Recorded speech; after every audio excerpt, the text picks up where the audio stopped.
Well, we're praying. Everybody on this mountain is praying for a miracle right now, and we hope that that they may be stranded somewhere, or in such a way that they avoided it. But right now they have not been heard from. We've flown the area and haven't seen anything from the air.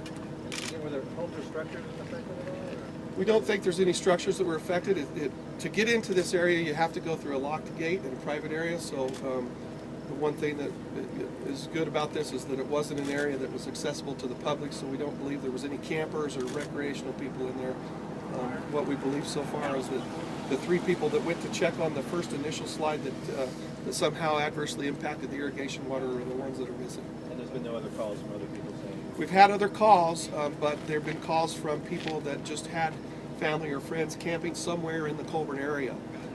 We're fairly confident that they would not be in this area, as that it's not accessible to the public. Sheriff, can you go into some more detail about this irrigation canal? Does it kind of cross the slope of this hillside? Well, the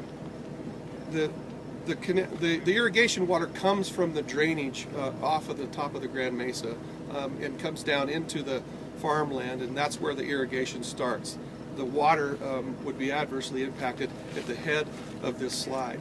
Where we flew it today, there's a sheer wall where it broke off of the mountain, and it pushed an enormous amount of land, a half a mile forward. And behind that big push is an area that, if it doesn't slide, will fill up eventually to become a new lake, I suppose. But it is filling up full of water now. There's a lot of runoff coming off of that sheer face where it broke, and it's coming off in several different areas. When we were flying it in the helicopter this morning, there was still more debris and dirt sliding off of that area. So the irrigation water comes from the headwaters of West Salt Creek. Did this irrigation water play into this slide? Or was this a separate event and it's impacting that water?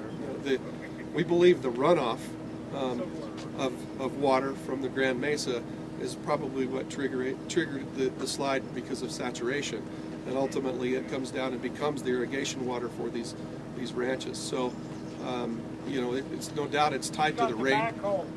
Behind There's no doubt that the slide is tied to the runoff and the amount of rain that we had yesterday. I mean, that seems very logical to us. Did all of this happen on one parcel of land, one private property, or is it impacting several properties? I don't know how many parcels of private property that are affected that we know of right now, but what we do know is where the slide originated is on United States Forest Service property.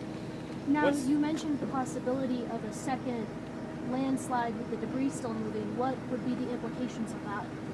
Well, at the beginning of the origin of the slide, there is a large piece of land that has not yet continued to slide. It broke off from the mountain, and it's still at the beginning. If it becomes saturated because of the runoff that continues to pour into that basin, we worry about it coming down. And then off to one side, to the west, there's big fissures or cracks in the mountain that look like they're about ready to slide as well. And that will all slide into the same chute that the rest of the slide went down. So we have the potential of that. If more slides occur, it will probably occur on top of the existing slide. We don't know if it would be as massive as the first slide, though. Any evacuations necessary at this point? No, as we said before, there's no homes that are in the slide area. There's some that are beyond the slide area and off to the side that might be landlocked now. We'll try to assess that, but we believe that the homes are out of harm's way, at least at this point, and we haven't had any evacuations. How would you describe the debris field? I mean, is it recognizable from how, obviously there was a landslide, but I mean, has it changed dramatically? Is it just not what it was? Yeah. Ravines filled in? I wish we had pictures to give to you right now. That's one of the problems of being in such a remote area. Is we do have some pictures. We need to get them to you somehow and load it to a computer and a card.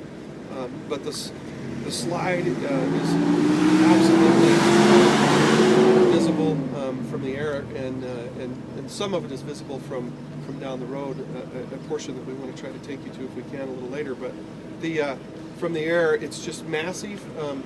It has timber, broken and shattered timber, and rocks and snow, and there's parts of it especially on the tail end of the slide, that it's dry dirt. As you move up closer to the origin of the slide, it's very saturated. Now, I understand that there are two other people up there too on the mountain who were pretty close to the slide.